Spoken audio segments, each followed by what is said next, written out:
Hello, second grade Smarties, and welcome to video 2 of iReady Lesson 10 with understanding hundreds, tens, and ones. So yesterday we introduced 3-digit numbers, and that's when we have a digit in the hundreds place, a digit in the tens place, and a digit in the ones place. So remember yesterday we talked about our 100 chart and how after 99 we get to 100, and 100 is a 3-digit number. So we're going to keep exploring 3-digit numbers, but we are going to show how we can show 2 and 3-digit numbers by using hundreds, but also showing those 3-digit numbers using tens and ones. So let's go ahead and get started with number 1. It says you can count hundreds. So in our model, it shows us 100 plus 100. So 100s, 200s, 300s. So how many hundreds do we have in our model? We have 1, 2, 300s. So 300s is the same as the number 300. So 300s, 0 tens, and 0 ones. That is one way to show a 3-digit number using those hundred squares. It says you can also count hundreds and tens. So it wants us to count how many hundreds there are, as well as how many tens there are. So how many hundreds does it show us in our second model? It shows us 300s. So 300s plus how many tens do we have? We have 4 tens. So 300s plus 4 tens is the same as 300 plus 40 is 340. Okay, we can also count hundreds, tens, and ones. So in our model, how many hundreds do we have? We have 300 squares. How many 10 rods do we have? We have 4 groups of 10. And how many ones do we have? 5 ones. So 300s plus 4 tens plus 5 ones is the same as 300 plus 40 plus 5. And that is 345. We can also show 3-digit numbers by thinking of them as tens. Now, when we have 10 ones, we turn it into one group of 10. When we have 100, that is 10 groups of 10. Okay, so we can think of our hundreds as 10 groups of 10. So for example, in the number 300, it shows it as tens. But if you look really closely, there is a box around 10 groups of 10. So I have 10 groups of 10,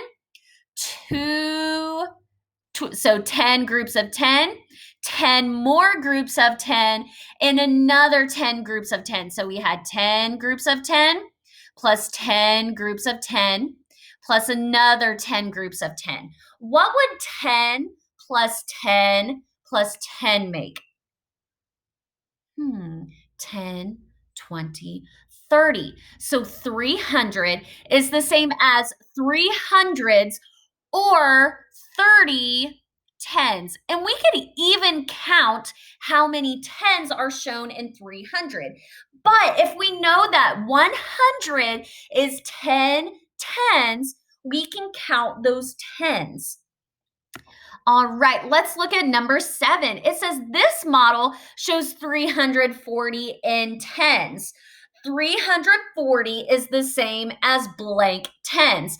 Now, if you look at this model, it looks almost the same as our model in number 6, but how many more tens do we have?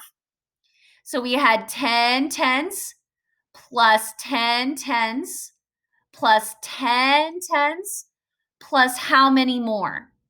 4. So 10, 20, 30, 34 tens is the same as 340. So 10 tens plus 10 tens plus 10 tens plus 4 tens made 34 tens or 340. It says this model shows 345 in tens. There are ones left over. So I want us to think, why are there ones left over? If I have ones left over, that means I didn't have enough ones to make a group of 10. So I want us to go ahead and start with our ones. So in 345, how many ones do we have? We have 5 ones. So in 345, we have 5 ones. Now, 345 is the same as 340, but 5 extra ones. So how many tens would be in 345 if I want to show my 3-digit number in tens? How many tens would go here? Look at your past couple models to help you solve this problem. So using the models that I already have, I can look at my past model and it says that 340 is the same as 34 tens. I use that information to help me solve my problem in number 8. Remember, friends, we have that growth mindset. Good learners do hard things. We can use different tools and strategies to help us solve a problem.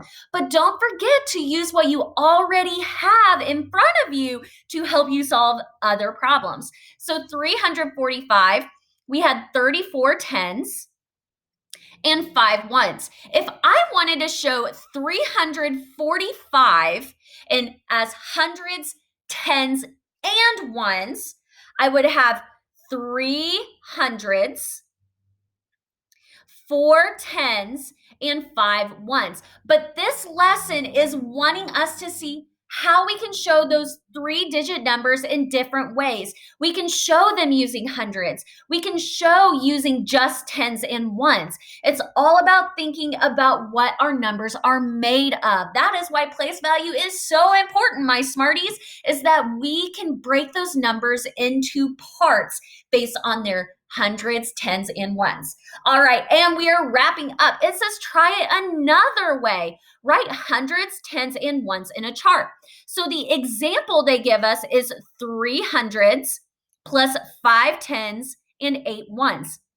In this chart, it has hundreds, tens, and ones. So they took their number, they split it up into hundreds, tens, and ones, and they put the digit that goes with what place it is in. So let's look at number 9. It says we have 5 hundreds and 3 tens. So how many hundreds did I have? 5 hundreds. How many tens did I have? 3 tens. What about ones? Did I have any ones? No. So what am I going to put in the ones column? I'm going to put 0 because there are 0 ones. So 5 hundreds and 3 tens is the same as what number, smarties? 530. Let's look at number 10. It says I have 7 hundreds plus 8 ones. So let's look at our chart. How many hundreds did I have in my equation? I had 7 hundreds. How many tens did I have in my equation? Ooh, do you see any tens in our equation? I don't see any tens. So what are we going to put in the tens place? We're going to put a 0 because we have 0 tens. And how many ones will I put in my ones column? 8 ones. So 7 hundreds plus 8 ones is the same as 708. It's not 708, it's 708. All right, smarties, as always, keep that growth mindset. Good learners do hard things, and I will see you guys tomorrow with another lesson. Happy learning, guys.